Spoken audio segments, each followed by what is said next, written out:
Good afternoon. This is the House Appropriations Committee. It's Wednesday, May 21st, 2025. It's just after 2 p.m. We are off the floor and we have an amendment to hear on S-127, which is the housing bill that includes CHIP. And this amendment is making its way around to the various committees that saw the original bill. We are looking at draft 1.3, I believe. Yes. And we have with us John Gray from Legislative Council and Representative Kimball from Ways and Means, who has become the CHIP champion, another CH in there somewhere, expert.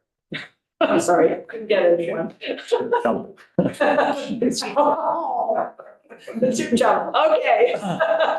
So maybe we'll have John walk us through sort of the high level bit of this, and then, okay, we have JFO here as well. If we have other questions, thanks for coming, Pat. And then Charlie, you can talk to us about some of the other pieces. I know you have some other data that's, you know, about housing and things like that. That's very helpful. So we went through this bill in a fair amount of detail before, but so tell us what's changed, I guess, is main thing, John. Thanks. Would you like for me to screen share, or do you want me to just describe? Why don't you screen share? That's fine. For a viewing audience. Yeah. So.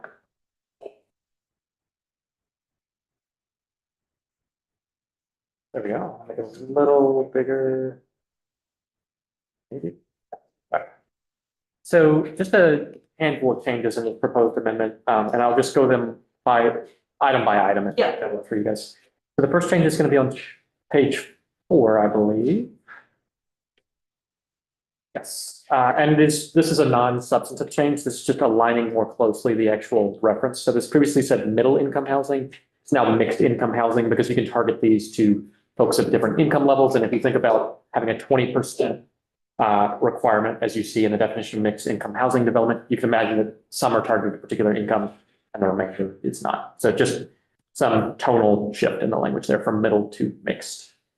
It's a little more expansive, or just and more accurate. Maybe. Exactly. I think it's more accurate to what the language allows. Some updates, slight updates to the purpose section, just to call out the intent here. So purpose is to encourage the development of new primary residences for households of low and moderate income. And then here's the real big change here across both rural and urban areas of all Vermont counties. So just calling out, this is meant to be a statewide program. And this isn't merely a rhetorical change. The purpose section is brought into a couple of places where folks have to make a determination that you're serving the purposes of the chapter. So just calling out what the program is meant to be about. The next changes are to Section 1910, which is the actual application section that sets out the criteria that any applicant needs to meet. And that is on starting on page 8. And you're not going to see here the changes because you'll see some of them, but many of them are deletions. So let me just call out what they are. So first is that a prior iteration of this draft stood up something called the CHIP board. And basically the process that was in place is that, as emerged from Ways and Means, VEPC would conduct a standard analysis of an application, would review an application under this section, and then they would recommend that for board approval. The board has been stripped out of this, so VEPC is just doing its application, so you don't see a reference to the board here. The other omission that is... we can turn that off, Charlie, if you don't mind. It's I think it's in the middle. Yes. Thank you.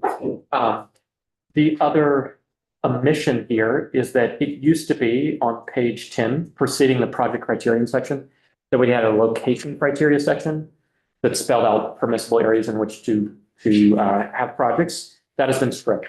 So effectively, it means you could pursue a project anywhere in the state. So no location criteria required. Obviously, independent regulatory regimes like Act 250 and the like stand. You have to go through all those procedures. But for TIP purposes, you don't have to build in any particular area. And that one, with the old one, is that one that had sort of the tiers and yes, that kind of stuff? So all that's gone now. Exactly. Okay.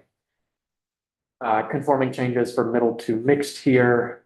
And then on page 11, this looks like a lot of highlighting, but it is not as much as it looks like. I mentioned before that the board has been removed. So this approval section has been moved down to the bottom of the section. Once you've gone through the application, what does VEPC do? And the substantive change here is really they shall approve or deny not later than 45 days following receipt of a completed application. So there's a deadline that they have to meet. And note that that is tied to completed application, not just any application that comes through. And then pause there for a second, John. What was there before? No timeline, no deadline? there was no timeline specified previously. There was a requirement for the board's timeline, which is that it had to respond within 45 days, I think, of recommendation from VEPC, but this is about VEPC's actual approval. And then the other change here is your sunsetting or your final application date has been moved out to December 31 of 2031. So that's pushing back a year, I believe is the. That's a year. Okay. The other changes here, there's a in the limit section, this is a pretty meaningful change too. We've talked about that $40 million cap. And so we provide a process here that is much like what is done for the veggie program to allow an increase of that limit by not more than 5 million upon application by the governor to an approval of joint fiscal committee. And then they have to provide particular kinds of information, including revenue forecasts, budget projections, VEPC to provide testimony documentation, project application data, and any other requested information to demonstrate that increasing the cap will create an opportunity for the creation of additional housing to meet the needs of a community and the state. So I'm going to pause you there, and I'm going to ask Charlie to introduce himself. And this is where I know you have some data with the 40 million and the 5 and housing and all that stuff that I've heard you talk about before. So. Sure. Thank you, Madam Chair. Charlie Kimball, representative from Windsor 5. So I am on this amendment with 4 other members of the House.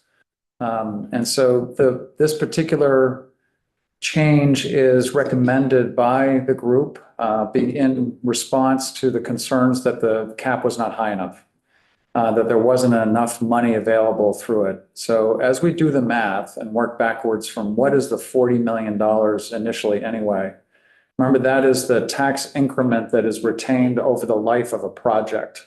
And so in any one year, VEPC can approve projects, the sum total of which cannot retain more than 40 million over a 20-year period.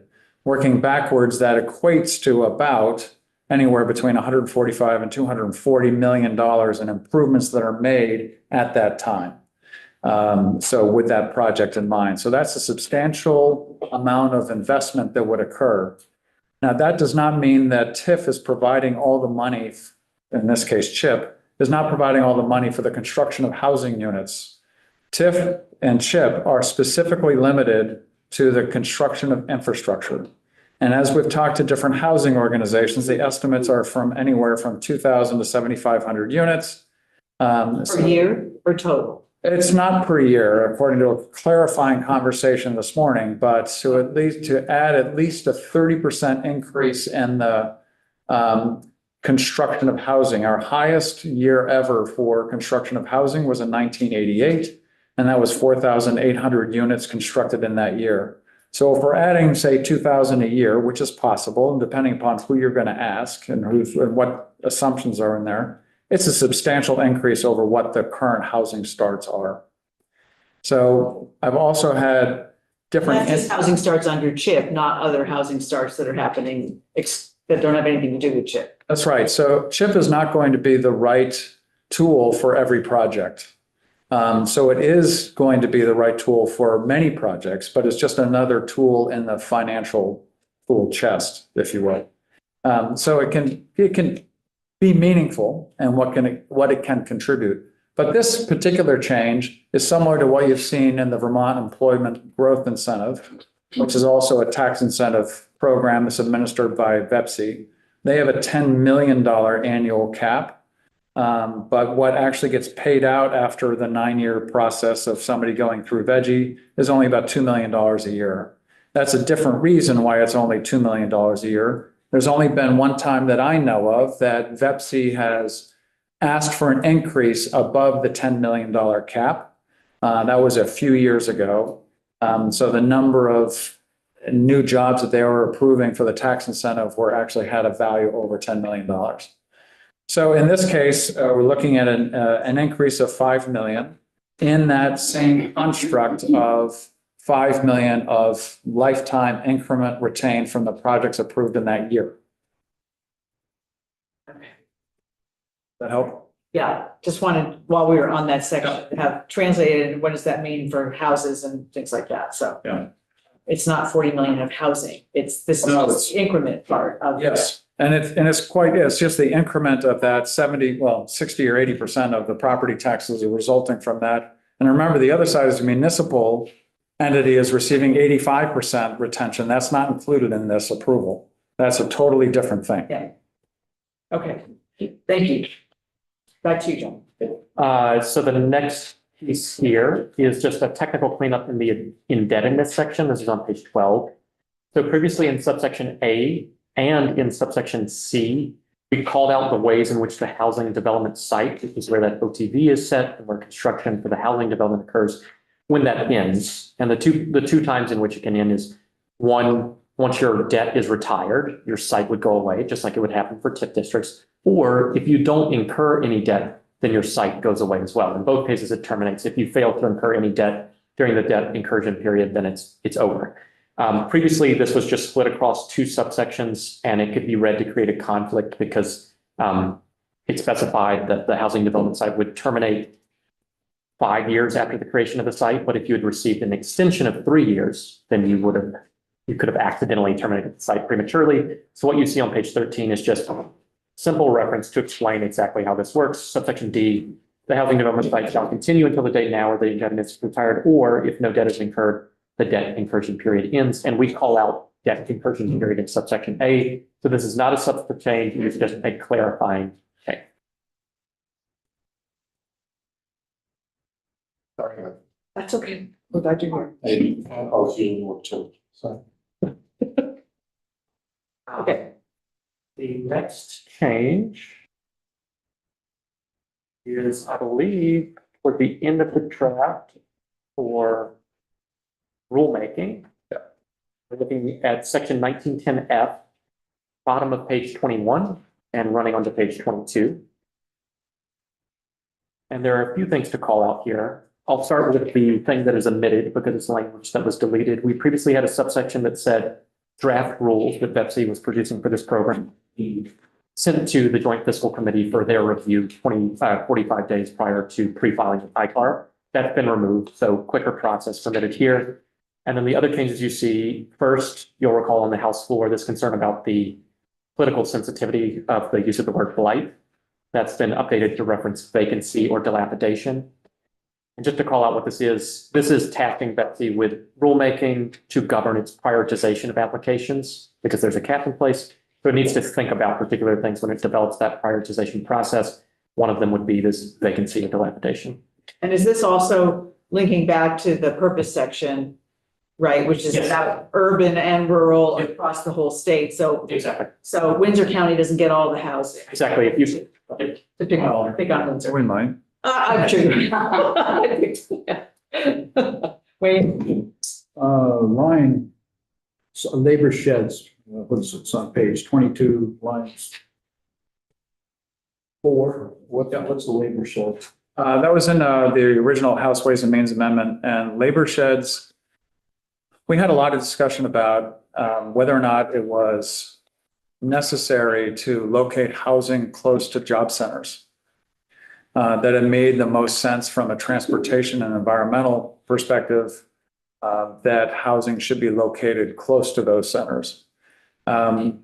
We had a lot of differences of opinion as to what that meant, because we had words such as proximity to and that kind of thing. But we know that in some areas, somebody could work at Global Foundries and live in Enosburg, and that would be a particular labor shed. So we're trying to say the priority of housing is to like fulfill what those labor areas are and what it made sense. So you're using the term such as, it's a synonym to the concept of watershed. Yes. Yep. Exactly. The term has also been used in consideration of school district boundaries and the type of sheds that are contributing into what school district should be considered. But yes. So I have never run across that used in that context before? Has it been used? Is it dictionary? Is it, is this something? And the only reason I bring it up is if we have a term, it needs to be commonly known what it means to folks. Yeah. I think it can be. Yeah, I think shed is, besides where I park my bike, I think it's commonly used as some kind of easement or some kind of path. I don't know if it's defined in statute, but because we have view sheds also commonly referred to watersheds, other kinds of sheds. And this is subject to rulemaking by Pepsi. So could the definition would be nice. If I could call out the party to whom the definition of this word matters is Betsy, who was in the room when this discussion was happening. The term was not created in this bill, but I agree it's not a commonly used, but it's not a novel. You could sort of imagine what it might mean, even if it's not precisely defined. And the way that the committee arrived at it was by rejecting alternative approaches, right, that were prescriptive as to, oh, this proximity to that. So it's trying to get at a flexible term that would capture the consideration. Yeah. Without saying like within 60 Exactly. miles of the largest employer or whatever, yeah. And we talked about all those things, proximity to job centers. Telemarketing, flying in from the West Coast.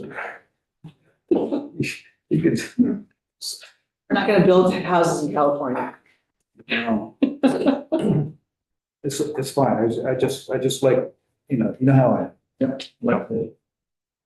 It's a fair point. Okay.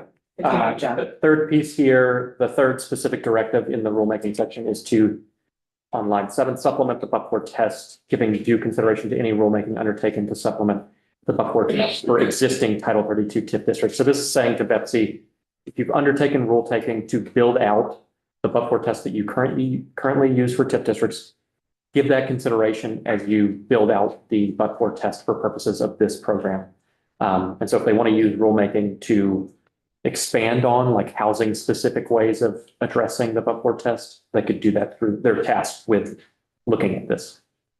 Our intent was to create a more explicit definition of what but-for might mean for the CHIP program so that people that are considering applying to the CHIP program could then understand more clearly if their project met the but-for test or not. Now, in the process of discussing this, I know I've received several ideas as to how to define what that but-for test should be, whether it's the financial stack available, what the percentage of housing was met and that type of thing, or had there not been any investment in that community in terms of actual investment in new housing. So rather than trying to define that, we really want VEPSI to kind of build that out as to what those but-for tests, because there are several ideas, all of which seem good, but like we don't have that expertise. Yeah. Trevor? As chair of LCAR, I pick up on these things. You have a may in here, not a shall, regarding rulemaking. And there's no date that I've seen when it's supposed to be completed. There is a may and there is a shall. So it may engage in general rulemaking and then it shall engage in specific rulemaking regarding these criteria. Yep. I just have you, so where is that in? I see the May. Just so- If you click on lines 20 and 21 of that, It is on, okay. Prior page. All right. 20, bottom of page 21. Oh, yes. It's up on the- May adopt rules shall specifically. So broad rulemaking authority and then specific directives to, you have to do these 3 things. You can do more, but you have to do these 3 things. And you had a date when this needed to be We done? do not have a date. We did not set a date for which they should complete rulemaking. This can still be changed, right? Because I heard that, is that right? Or is it? The amendment's been submitted. Oh, it has been. All right. Yes. I heard that Commerce was going to add the word and reconstruction. There was a discussion that we had as That to was a whether discussion. construction means reconstruction. Okay. There was Decided it was, feeling that that's something that we might be able to do in conference if it passes, but where we were looking at changing like 1 or 2 words of the Yeah. bill that's had general, okay. You're not gonna go back Distribution. and do that. Okay. Right.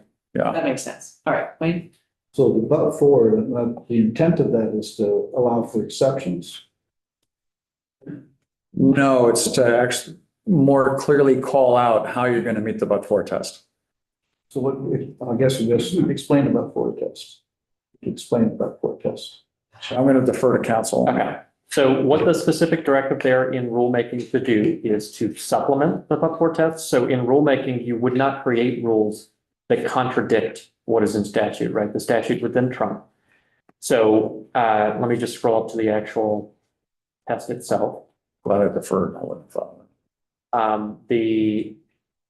I am on page 8 now.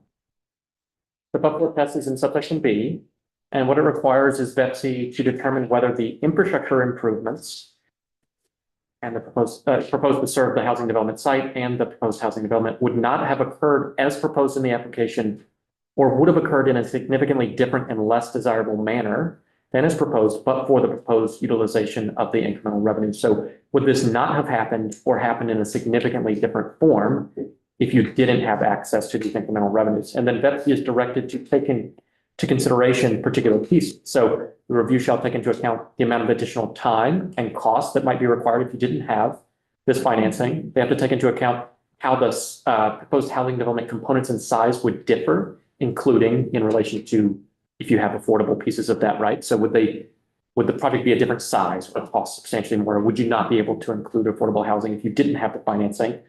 And the amount of additional revenue expected to be generated. So this is a way of seeing, are you covering the cost, right? So supplementing the but-for test rule, using rulemaking to supplement the but-for test is basically saying, look, the review is to take into account these 3 pieces, right? But you could add other considerations that should be taken into account, and they could be housing specific. There may be other things that BEPC proposes to do, and as long as they are not contradicting the but-for test, right, they would be able to pursue that through rulemaking. So it's like if you get a fork in the road, but for, you do this or you don't do something. You do something or you don't do something. This is the. Is asking, could this have happened without the? Right, so if the answer is no, it couldn't have, then you're gonna go forward with the project. That would be the thing that allows you to pass the but-for test. That's right. And if it was flip side, does that mandate that you don't go forward with the project? Yeah, if you do not meet the but-for test, then you can't meet section 1910. But you may still go forward with the project. You just don't go through it with You just don't CHIP. have access to. You don't have access to CHIP. CHIP. Right, right. So Understand. some projects pencil out and don't need anything else. Mhm. Some projects, even with CHIP, will never pencil out because the economics just aren't there to make that work. Mhm. And some will only pencil out if they have this. And so that's kind of math. Right. Right? It's going to work or it's not. So that's actually a clearer but for than we have in many other things that we do. It is. I mean, when you're asking with the veggie program in particular, Yes. you have an option of creating these jobs here or North Carolina. And then basically it's like, well, we want to create them here and not accept the but-for test. There's but for the incentive, we would create these jobs in North Carolina. So it's one of those, it's a much squishier where this is a little more hard and fast. I was just looking at the edge there between where the decision-making process stops, whether or not someone could, Yeah. play the game somehow, I think this feels like it's harder to play the game. I worked with veg stuff in my old job and it was a lot easier to, play the game. yeah. The last couple changes here. I am on page 23. With the removal of the CHIP board, I think that there was still a desire to have some housing expertise look at these applications. So there's been an amendment to the membership of BEPC's board. And that's what you see starting on page 24. The very bottom of that page, line 19, exclusively for purposes of reviewing and approving housing infrastructure project applications under CHIP, the council shall additionally have, on page 25, 2 voting members, executive director of Vermont Housing Finance Agency and the executive director of the Vermont Housing and Conservation Board, and as a non-voting member, the commissioner of the Department of Housing and Community Development. Those are exclusive. Those additions to the BEPC board are exclusively for purposes of the CHIP program. They're not touching veggie, right? These housing specific folks aren't touching the veggie program. They're just here for purposes of CHIP. So expansion of that board with the removal of the CHIP board. The last part of the bill is extending the sunset for the TIF district program, and that's on the very, very last page. The council shall, we're talking about Title 32, this is existing statute for the TIF district program. Council shall only approve under this section application for tax increment financing submitted prior to December 31, 2031. This is the same date as you saw for the application deadline for the CHIP program. So both of those would come up at the same time and you could revisit them. Questions? Lynn? I have a couple of questions. Can you define mixed income?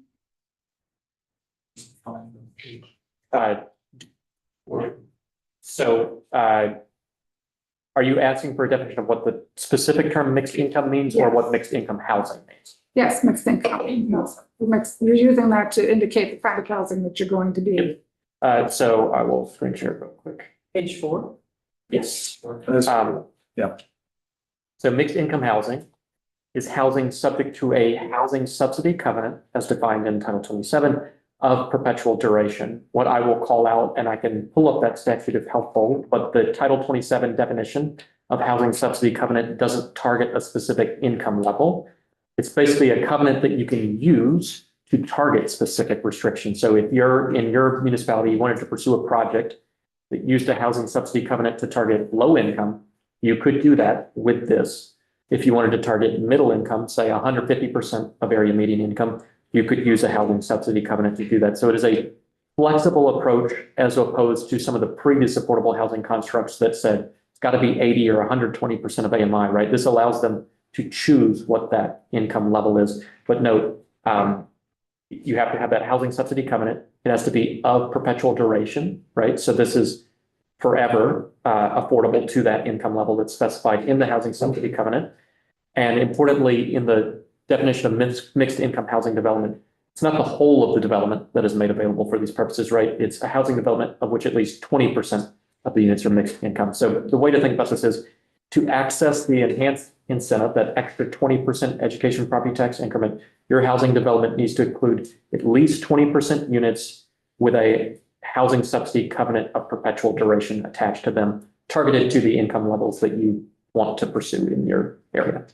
Does that include workforce housing, middle income work, and does it include single family homes? You could do any, so the area where you would, the single family homes might be problematic from the 20% piece, right? Like that would just be 100% if it's a single family. I guess I say that if you did a neighborhood, if you did a neighborhood, right, and you had multiple buildings on that site, you could have 20% of the neighborhood meeting this mixed income piece, and you wouldn't have, and the remaining 80% could be targeted to, that could be market rate, right? So I think the answer is you could do any of those things through this. Is there any income, when you talk about, I'm not sure if there's a definition. When you're talking about workforce housing, is there any kind of definition of income for that, or is that just? There's typically three definitions. There's very low, there's four: very low, low, moderate, and mixed or middle income. So very low is, I believe, 50% of area median income. That's very low. Low is under 80% of area median income. Moderate is 80 to 120%, and then middle income is generally 120 to 150%. So that's kind of the range. So there is a range. Yes. Is that a defined statute? You could target different income levels even than those. And so what I would say is the constraint that you would find at the upper end is really through the purpose section, right? The purpose is to produce homes for low to moderate income families, right? So if you wanted to use a housing subsidy covenant to make this available to folks at 5,000% of AMI, I think you're going to be pretty clearly violating the spirit of the chapter. And so that would be the constraint. But just literally the term housing subsidy covenant doesn't have a firm income cap. Does that make sense? So you look to But it this does as a, follow those low, moderate, Exactly. middle. Okay. Yeah, the second question is, what's an interfund? That's on page 13. the interfund loans. Yes. This is if I may be speaking a little bit out of my area of expertise here, but basically if a municipality has its own multiple accounts separated, and it would be useful for them to transfer funds from one to another, They could do that, but they wouldn't charge interest across those different accounts that they have. So it's an internal transfer. It's like we do interdepartmental transfers and Yes. internal service fund. It's the same thing for municipalities. Okay, the next one is, there was 60% for one level Yes. and then 80% for another level. This is your low moderate. And then somewhere later on in here, where it looks like it's old language for Betsy, it says 70%. Now, I know it's, my understanding it's 70% now. But Oh. you can't, somewhere or other there, you have three different percentages of retained tax. So I'm wondering if this may just be that we have the creation of a new chapter here, and then we have things that amend existing Title 32. So TIF districts Yes. remain at their 70% level, Yeah, right? 70. And then the concept that is proposed here is 60% for your standard project that doesn't meet mixed income, the affordability construct, and then 80% of your statewide education property tax increment available if you meet this mixed income piece. And one potential answer to that, Representative, is that TIF projects or TIF districts did not have a standard increment retention until the program was more codified, maybe in 2013, maybe in 2016. I can't remember exactly when. So the TIF report is actually really good, put out by Vermont Economic Progress Council, which shows what those retention rates for existing TIF districts are. And some of them were much higher than the 70%.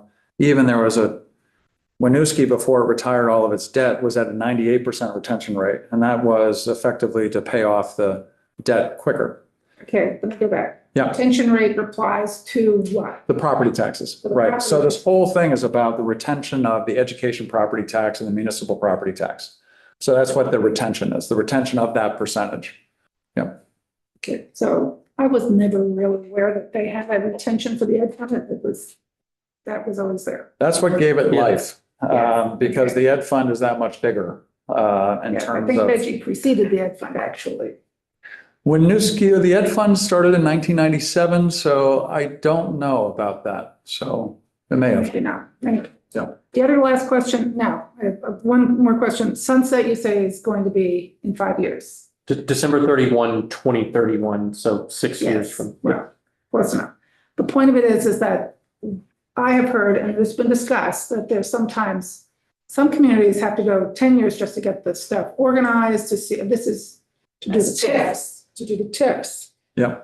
If you have to go and pencil it out and it does or doesn't work, or interest rates change, or all kinds of, whether it's a private developer or even a community, it could take more than those 5 years. And, it's the way it worked is that you really need a couple of years just to get yourself started.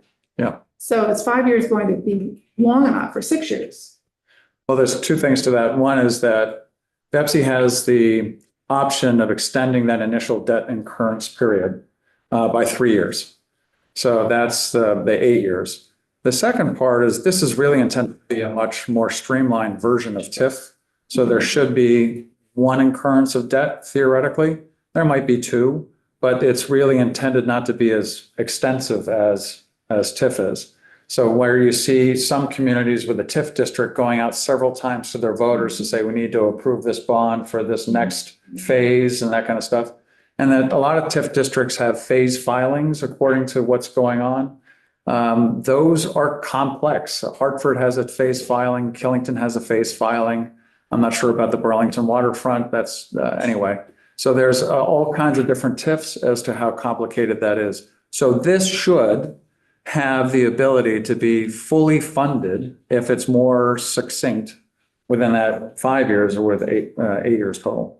It's a smaller project and it's just for housing. Should be. Yes, well, it's for the infrastructure, it isn't for the The housing. infrastructure for the housing, so The issue is, that's, of course, is that infrastructure doesn't have an income limit. Income is not part of it. You put it in, and then what you're doing is you're limiting what that infrastructure for a few years or forever can then go and build with that infrastructure. I mean, can you not build something that's not meeting the low and moderate income or Yeah, yeah. whatever? I mean, you can put it up initially, there may be one apartment, but there may be 6 more other things. So And the other part who about knows it, what that's going to be. but there is an agreement between the developer and the municipality in this case. They're developed as to what kinds of things you're developing. So there's a commitment from both the developer and the municipality saying the municipality is going to extend the infrastructure, and the developer is going to commit to building at a certain rate. There's even in this bill, the ability to use proceeds as an allowable use of proceeds to pay your debt service for up to 4 years. Now, that's not entirely historical either. So that's been extended in this up to 4 years to give time for that. So the issue here too is to limit it to one parcel. Whereas a TIF district is drawing a wide boundary around several parcels. And even if development doesn't occur on those parcels, then the TIF district then absorbs the increase in value and the increase in the property taxes. Potential is greater. Right. Yeah. So I'm going to stop this conversation, let other people have a chance to ask questions. We have Tom and me. Thank you. So I'm noticing that on line 9 of page 5 is additional language, and I just want a clarification, because even, and I apologize for missing the beginning of this. Just want a clarification. If this yellow text is added from what we saw on Friday, the households of low and moderate. Originally, this then must have read new primary residences that would not be created but for the infrastructure. So, and here in the explanation, I'm hearing that this tells me that the projects must have the mixed use, or they can choose, and if they choose to have a project that's 100% not mixed use, it's just market housing, that then what happens with what is it, the 60-40 retention rate? And then if they build the 20%, it's 80%. Is that what we're talking about here? Just to be clear, because I'm hearing a couple different things. I think I can help with, so a couple of things. One is that while it looks like the full of this clause was added and it would be natural to read it as if nothing was there before, right? We've always had the concept in the purpose section of households of low and moderate income. It went through a phase where it was referenced as middle income households. We couldn't call out mixed income households because the households themselves wouldn't be mixed income, right? It would be the development itself that is mixed income. So the households of low and moderate income isn't new to this draft. It is new as against a middle income household, but that concept has been present throughout. The real substantive change here is the addition of the across both rural and urban areas. But to your substantive question, this is the purpose section is built into a couple of places where, for instance, in its housing development plan, the municipality needs to evaluate that it satisfies the purpose of the subchapter in its application. So that's looking to this and asking, is this encouraging the development of new primary residences for those households? It doesn't mean that the whole of the project needs to be for that purpose. I don't know the level of demand Betsy is going to put on the purpose analysis. And I think that's the ultimate answer to your question, is the rigor of that analysis that they're going to do in terms of meeting this. But this is to force people to say that in any application that comes through the door, they need to evaluate it against providing primary residences for households of low and moderate income. I think that's the best answer I can to. Right, but they can create housing units that, in their opinion, or even Betsy's opinion, may achieve a public good, another undefined concept in the bill. But they can ask for this if they're developing 100% market price housing. So yes, they can. They just have that lower increment that you referred to. So the increment that they could retain would be 60%. As long as they meet the but-for requirement, because pure market rate housing may be possible without CHIP. Right, and so I appreciate, and again, I'll say, okay, fine, it was there before, it just corrected the syntax here. Yeah, great, thank you. Above that, line 3, section 17, sponsor. If we can just go over this again, I'm seeing that a sponsor, it has to be a municipality, period, right? The municipality has to vote on whether or not to create a district that will utilize funds that were, yes, I can understand that if there's a lot more property taxes, we can argue philosophically, as you say, that whether it's a good project or not, but it is taking money that was collected for education and using it to pay for, in this case, housing. And again, that's philosophically, people can agree that whether that's and disagree. I'm just curious about how the sponsors, you say, lending standard that meets state lending standards. So you have three. You have a municipality which mirrors TIF. So the municipality is on the hook for that, and then you have a developer or an independent agency. So are independent agencies the nonprofit housing agencies, or and finally on this point, without a vote, I have a huge, the mountain I have to climb on this concept is the fact that a vote by the municipality is not required. And simply because this is taxpayer dollars in some form that up until this point to use them, we are the Appropriations Committee, we're the stewards of the public bank, basically, the public monies.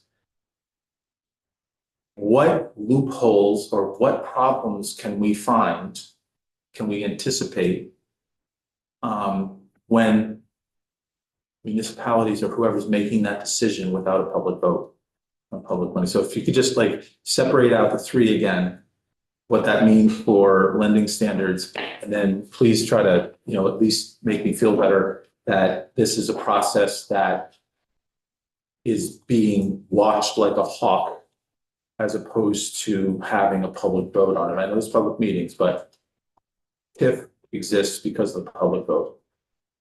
Yeah, so there's a couple of things in there. The housing development site and the housing infrastructure project have to be entered into by the legislative body of that municipality, whether it's the Board of Aldermen or whether it's the select board trustees, whatever it is, with the developer. And there could be a third role as somebody as a sponsor. So there is that contractual project process that goes on in which the legislative body would have to have, we're saying public meetings, but it doesn't require a public vote. The only time a public vote would be required on the establishment of a CHIP is when the municipality is going out to bond. And that's when the public has to approve the bond. So in this case, this is trying to be more flexible by enabling a developer to be the sponsor and the developer to actually enter into the debt without the city or without the municipality having to do it, saying, I've got this infrastructure loan that I've got from a reputable bank to provide financing for the entire project, including the establishment of infrastructure. And so then, but it's still subject to that housing infrastructure project agreement. So at that point, so in your case of example of, does a municipality, do the citizens of a municipality have the opportunity to vote on whether or not increment is to be withheld? I think that's your question. That would ordinarily go to their coffers to pay for other municipal services. How it's currently constructed is that is not part of the process, is that voting on the retention of increment for the municipality. So it was meant to be really a lot more flexible than TIF in that way, but still subject to those agreements. Did I interpret that right? No, you're right. The thing I was going to offer is that the public vote that occurs for TIF districts, I think of that as tied not to the fact that you're taking statewide education property tax. Otherwise, you might imagine that being a statewide vote, right? It's tied to the fact that the voters of the electorate of the municipality are incurring a debt obligation. In this case, if someone else is the sponsor, the voters are not incurring a debt. That's why there's no vote. And so what I have the housing infrastructure agreement up here, but to your point about, are there strange things that could happen in this space?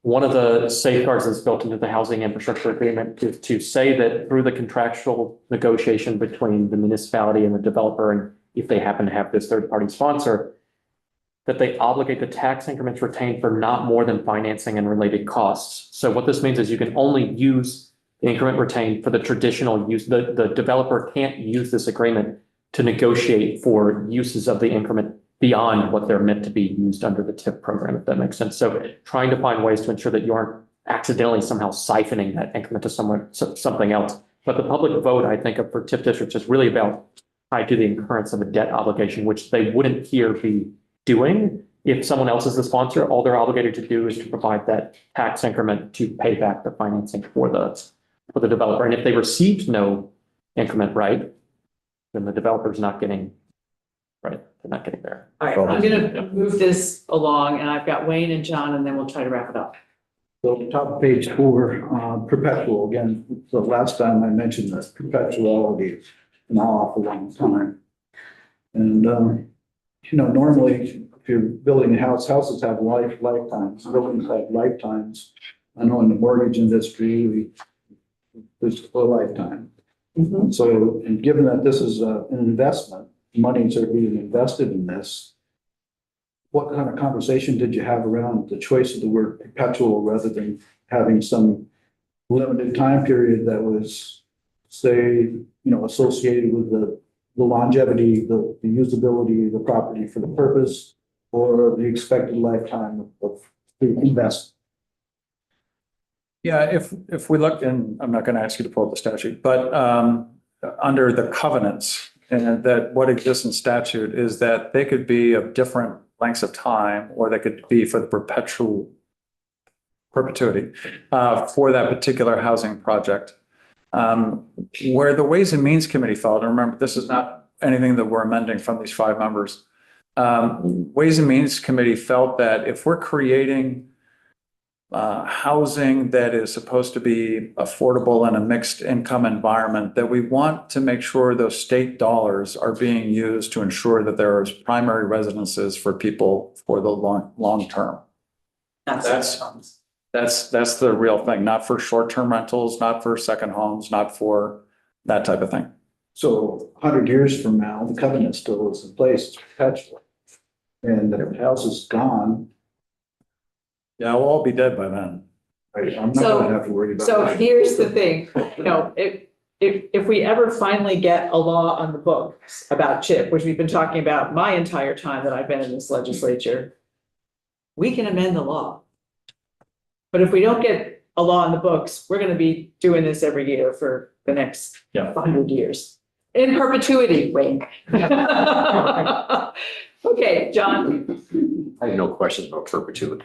Here a few times in presentations. I'm just thinking about a small rural community here that may be interested in pursuing something like this. And obviously not every small rural can do this. They got to have enough capacity here to put this together. So, would they, I guess it's a couple of different questions, a little bit of a follow-up to what Tom was talking about with the sponsorship here. So a small town, municipality, however you want to define them here, they're interested in doing this here. What kind of support might they have to pursue what they need to know to pull together an application? Would they, for example, would they have to think about contracting in advance with a developer to, investing some, funds they may or may not have to put together a realistic application that would result in a positive outcome? So, and they may not be interested in, putting up a 2 or 3 story building here, but it may be a small neighborhood, not a single family. That's what I'm kind of thinking about in some of our more rural places.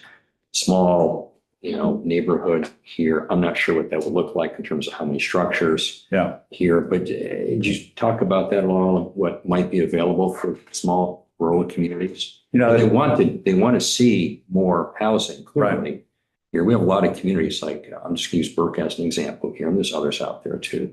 We have a resort right there. We have a lot of people that work 6 months doing that, 6 months doing something else. They would like to have a more permanent situation than wherever they might be renting from. We don't have a lot of vacancy for that to begin with, and they are driving that long distance to come to work, and this is the place where they want to be. So what kinds of supports did you think about, talk about, that could be available for small urban?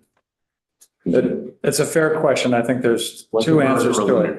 Yeah. My 2 bigger towns. Well, on Friday afternoon, I went down to my little town of Reading, which has 600 residents, and there was, VCRD was doing a community engagement meeting. And so a group of citizens came together and said, what do we have for assets, that kind of thing. There's about 70 homes in the village of Felchville in the town of Reading. And they're looking at putting in a wastewater system, which they don't have right now. So you can imagine tightly compact, you get the same thing, right? And they've got a 3-member select board and a town clerk. A lot of towns have a 3-member select board and a part-time town clerk. Right. So do they have the capacity? And I'd say a lot of them don't. So we've been talking about there needs to be some additional assistance. It's not contemplated in this particular bill or amendment, but there is something in here in terms of reasonable costs or related costs.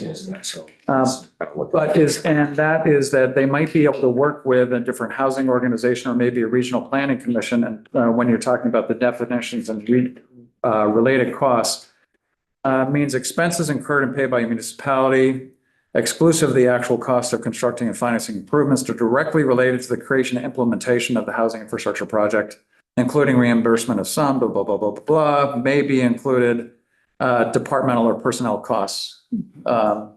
So that is not specific to application assistance. It does talk about a related cost, meaning an eligible cost to be repaid from some of that increment retention. So, but there has to be at some level, even in some of the reports, there was one done for VLCT on the value of TIFs last year, maybe in 2022, and said one of the conclusions that they came to was that there has to be some assistance at the state level to help these small communities. And you're right that I think they would be hard pressed to negotiate all those agreements on their own. Okay, Dave, last question. My recollection is in the previous version, there was a requirement that projects had to be, I think, no more than a half a mile from the village center. Can you speak to that, please? Yes, so that's one of the biggest things. And John didn't spend enough time gloating about this change in our amendment, and that is it removes all the location criteria. So we had a lot of discussion about should CHIP be limited to what was a transition period for land use planning. And if you remember, Act 181 came up with Tier 1A, Tier 1B, Tier 2, Tier 3. And so the bill, as it came to the House and it came to House Ways and Means, it was talking about Tier 1A and Tier 1B. What we tried to do as a committee at that point was to say, let's get away from that, but and let's increase the amount of communities where you could have CHIP by going with settlement areas. And that was 1/2 mile from a settlement area. And a settlement area is any of those designated centers or even a group of buildings that are more densely populated than the other area, connected by a sidewalk, water, a park, or something like it. I was going through Adamant the other day and wondering if they would qualify as a settlement area. And I think they probably would, but it's pretty rural. So that's out of the bill. I could have said that's out of the bill, but that's out of the bill. So we thought that it would be more appropriate to keep a financial tool separate from land use planning. And that's what we really wanted to do, is not conflate the two in this bill. Thank you. Great, thanks. Mike? Thank you, both of you. Thank you. I think this helps answer a lot of questions for me, and I think for this committee. I wonder if we're ready for a motion. I think if you're ready to make a motion, I don't know what we're making. This is a straw poll on the, on draft 1.3 of the amendment. Amendment to- 127. I do have one question left. Oh. This is an infrastructure bill. It's short. Putting infrastructure in, yeah, it's gonna be short. Infrastructure in, community's got it, they put up an apartment building or something that's low to moderate income, blah, blah, blah, blah, maybe a couple of mobile homes, whatever. What happens in 10 years when someone wants to come in and put an office building in? Are they, or a larger home, or a duplex, or a something other than the low to moderate, middle, whatever you want to call it? Well, it would have to be part of the approved housing development site. That's What if another developer comes in 10 years later, that thing is all done and finished, and now it's a different place? no idea. It's hooked into the same infrastructure, it's the same sewer system, it's the whole.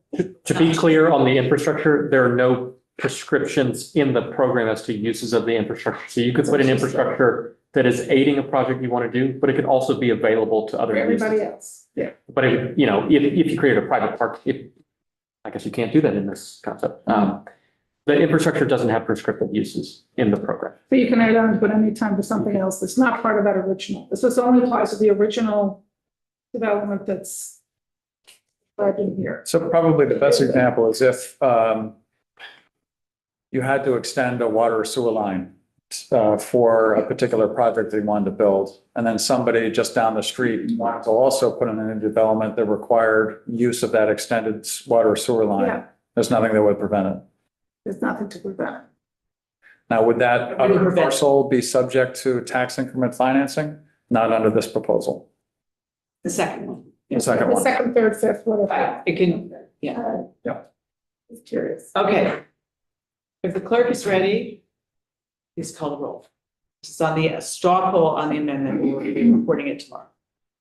Okay. Representative Bloomley, Yes.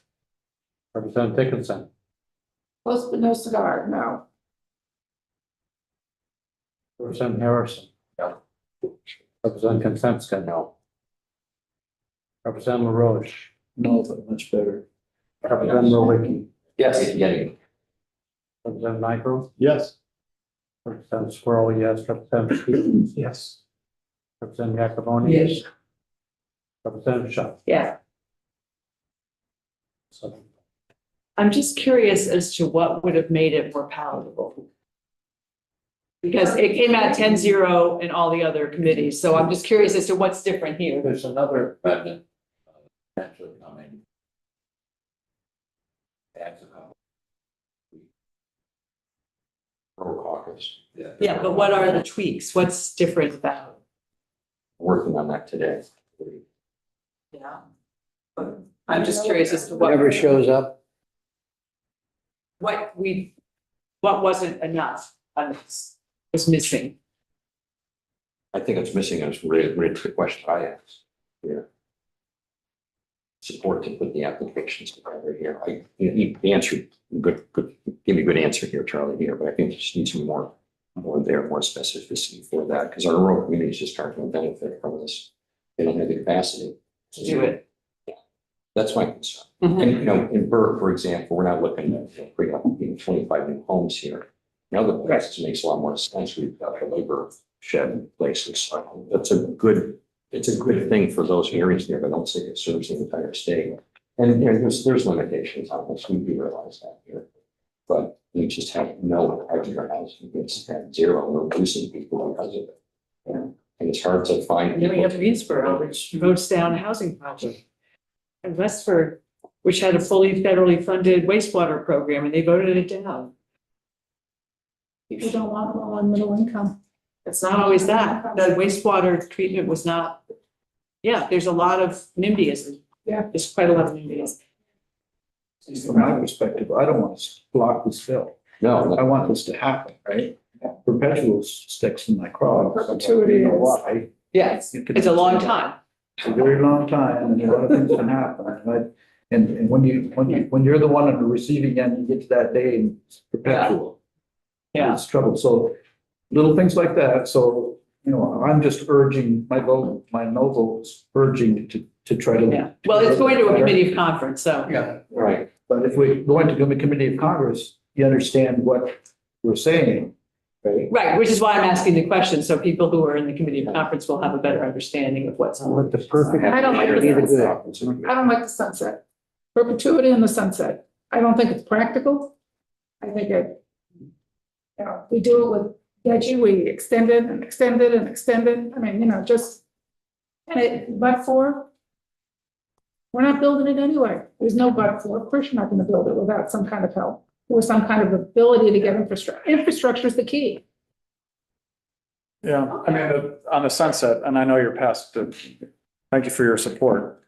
On this, the sunset is intended to have them both come up, do at the same time to see what the success or what the uptake is in CHIP, and also to compare it to CHIP. The other way around. We know that there's an application coming from Newport, Williston, perhaps Springfield for TIFs, not chips. We know there's an active project that will probably have a chip application. And Rutland just got their TIF going. So there's a lot going on and still a lot of uncertainty as to what we're doing in education, and also the federal government. So anyway, that's why we wanted the sunset. Well, and we're trying to sunset a lot of programs that we're doing now, which doesn't mean they're going to go away. It means it forces a review. Right. And so that's why we had the commission back whenever, how many years ago in GovOps to the review of all boards and commissions to get rid of it. And then we started saying, let's put in bills. Any new program needs to have a sunset, which can be repealed, but it forces the review of the program. And there's too many programs we don't review. So I'm actually for sunsets in pretty much anything that we do for that reason. Thank you, gentlemen, for coming in. Thank you very much. Appreciate your time, your flexibility. Pat, we never asked you a single question, but we were good knowing you're here. Thank you very much. We'll see you again. Yeah. So committee, we just got S-123, which is the DMV bill. There are actually no appropriations in it. It is coming to us because when it came out of the Senate, there were some per diems that have since been gone. This is a 5-minute conversation, unlike today. We are going to take it up. I think we're aiming for 9 o'clock Friday morning. Before the Friday morning. It's not going to be on the floor till next week. So we have reprieve. So that is the schedule that we have for that. We're on the floor again tomorrow at 1. And then let's go offline.